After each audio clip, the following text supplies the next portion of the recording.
Bonjour, je suis Nadège du blog Vegan Bio et de la boutique Market Veg.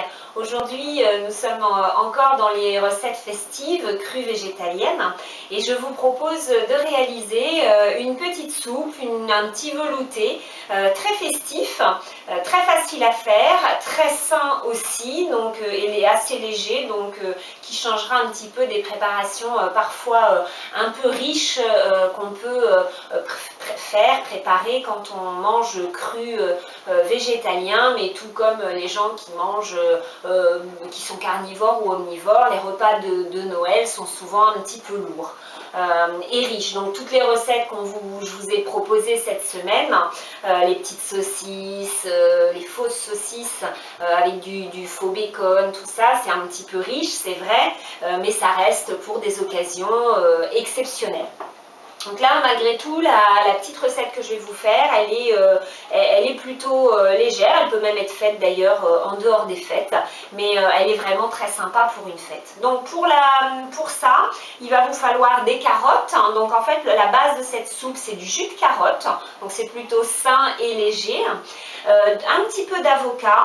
Des baies de goji. Alors les baies de goji, bon, c'est vrai que ça peut être festif, c'est pas là forcément toujours à la portée de tout le monde au niveau de leur prix. Toutefois, c'est des baies très intéressantes. Il en faut assez peu pour cette recette puisqu'il en faut que 30 grammes pour toute la soupe. Les baies de goji, aussi connues comme les baies de longévité en Chine, sont intéressantes au niveau du goût. Elles sont légèrement sucrées, mais vraiment pas trop. Et puis surtout, elles sont très intéressantes pour leur teneur en carotène. Elles sont très riches en carotène. Elles contiennent tous les micronutriments, plus de 20 vitamines et minéraux. Elles sont un très bon stimulant du système immunitaire. Donc voilà, c'est une petite baie vraiment très intéressante, voilà, qu'on trouve maintenant facilement. Vous les trouvez chez Market Veg, mais vous les trouvez également dans les magasins bio maintenant très facilement. Voilà, donc pour cette recette, je vous disais donc que la base c'était du jus de carotte. Donc voilà, nous allons préparer un petit jus de carotte. Si vraiment vous n'avez pas d'extracteur de jus, tout le monde n'a pas la chance d'en avoir un. J'en ai eu un moi même seulement très récemment, ce qui ne m'a pas empêché de faire des jus avant, en mettant les fruits ou les légumes dont je voulais faire du jus, en les mettant dans le blender, en mixant, éventuellement en ajoutant un tout petit peu d'eau pour faciliter le mixage, et en passant le tout dans un sac à lait, voilà, que je vais quand même utiliser pour l'extracteur de jus, mais voilà, ça vous permet d'avoir un jus facilement, sans forcément investir dans un extracteur de jus. Voilà. Donc voilà, vous passez vos carottes à l'extracteur et il vous faut obtenir 1 litre pour cette recette. La base, c'est 1 litre de jus de carotte. Voilà, notre jus de carotte est fait. Alors normalement quand je fais du jus, même à l'extracteur, je le filtre à travers un sac à lait ou un filtre à jus, parce qu'il reste quand même toujours un petit peu de pulpe, même dans les extracteurs. Donc ça permet vraiment d'avoir un jus sans fibre du tout. Bon, vous pouvez le faire pour cette recette. Cela dit, moi là je ne vais pas le faire parce que comme cette recette va être ensuite mixée avec d'autres ingrédients, c'est pas nécessaire d'enlever toutes les fibres à 100%. Mais vous pouvez le faire, il n'y a aucun souci. Donc voilà, j'ai mon jus, donc je le transvase dans mon blender ou mon mixeur. Vous pourriez le faire avec un mixeur assez puissant, mais pas non plus ultra puissant, vu que là vous avez enlevé les fibres de toute façon des carottes. Donc pour cette recette, donc pour 1 litre de jus, il faut à peu près compter 1,5 kg de carottes, voire 2, ça dépend de ce que vos carottes rendent comme jus. Voilà, entre 1,5 kg et 2 kg. Ensuite, j'ai besoin de la chair d'un avocat, donc bien mûr, que vous coupez en petits morceaux, que vous ajoutez dans votre jus.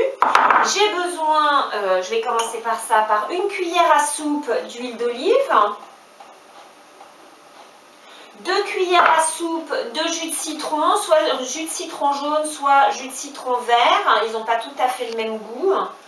Voilà, le jus de citron vert, j'aime bien, mais bon, c'est parfois pas évident d'en trouver. Et puis donc le fameux ingrédient un petit peu magique de cette recette, les baies de goji. Alors je les ai fait tremper dans un jus d'orange, hein, donc du jus d'orange frais. Je les ai fait tremper pour les ramollir et en même temps ça apporte un petit goût sympathique à la soupe au final. J'ai juste une bague pour enlever ça. Donc voilà, elles ont bien trempé, elles ont dû tremper, je sais pas, 2-3 heures dedans. Vous pouvez les mettre la veille par exemple, puis vous êtes tranquille. Donc voilà.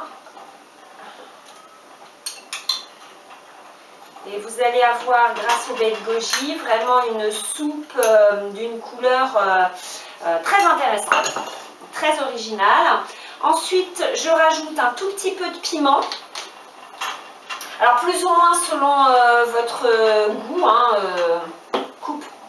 Donc je rajoute les épices, donc un petit peu de piment. Alors vous pouvez ne pas le mettre si vous avez des enfants par exemple, ou le doser en fonction des goûts de chacun. Je trouve que vraiment le petit côté pimenté de cette soupe apporte vraiment un plus. Et puis c'est festif. Et maintenant vous pouvez aussi faire moitié-moitié, c'est-à-dire mixer, préparer toute votre soupe avec tout le reste des ingrédients. Et puis vous en gardez une partie non pimentée par exemple pour les enfants ou ceux qui n'aiment pas le piment. Et puis l'autre partie, vous l'assaisonnez avec du piment. Voilà, nous on va pimenter pour tout le monde. Voilà, il ne faut pas en mettre trop, enfin en tout cas le piment que j'utilise, moi il est très très fort. Et puis du curcuma, donc évidemment très intéressant le curcuma aussi au niveau des bienfaits pour la santé. Le système immunitaire, donc vraiment l'hiver justement, on est fatigué, tout, c'est vraiment une soupe géniale pour ça. Vous vous faites plaisir, c'est gourmand et en même temps ça vous booste votre santé, c'est génial. Elle a tout pour plaire cette petite soupe. Et voilà, vous mixez.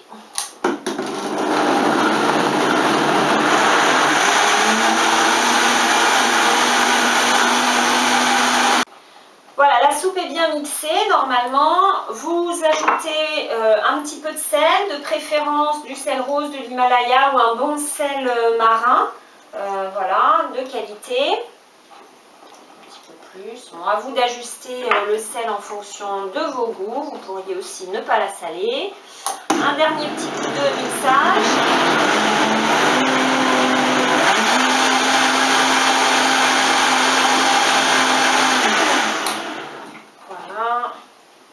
Et vous avez un super velouté. Voilà, donc là vous avez un bon litre de soupe. Voilà, et ça vous fait un velouté, mais un beau orange. Un orange, orange Halloween un peu, enfin voilà. Vraiment très bon. J'adore. Voilà. Et pour décorer, le petit plus, je mets un petit peu de purée de coco. Alors la purée de coco, alors la purée de coco, c'est pas de l'huile de coco, hein. Moi j'appelle ça purée ou beurre, hein. C'est différent de l'huile, hein. L'huile, c'est que la graisse qui est extraite de la chair de la coco. Là en l'occurrence, c'est la chair de la coco fraîche qui a été mixée. Donc évidemment il y a de l'huile dedans naturellement, mais il y a aussi toute la chair. Donc quand c'est à température ambiante, qui fait pas très chaud, c'est dur, granuleux, un petit peu voilà, qui s'effrite. Mais il suffit tout simplement de la faire fondre au bain-marie et vous avez tout de suite une crème. Voilà, alors il faut que ça reste chaud. Et donc pour cette soupe, vous mettez un petit peu de crème dessus. Voilà, on va essayer de faire quelque chose d'un peu joli. Juste pour la déco, mais aussi un petit peu le goût qui est sympa. Moi j'ai essayé vraiment, c'est très sympa avec, voilà. Et voilà votre velouté de Noël, cru, mais vous ne le dites pas et je suis sûre que ce velouté ou dans des toutes petites verrines en apéritif sur un buffet, ça peut vraiment être très sympa. Vous dites rien, vous dites pas que c'est cru et je suis persuadée que tout le monde le trouvera délicieux. Voilà, donc une délicieuse soupe.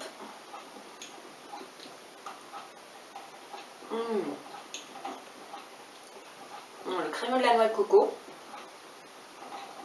Il vient s'ajouter la légèreté de la carotte. En fait, je suis sûre que... Je suis même pas sûre que, ne le sachant pas, on devinerait que c'est à base de carottes. Je sais pas, peut-être la couleur, mais c'est pas sûr. En tout cas, c'est vraiment, vraiment, vraiment délicieux.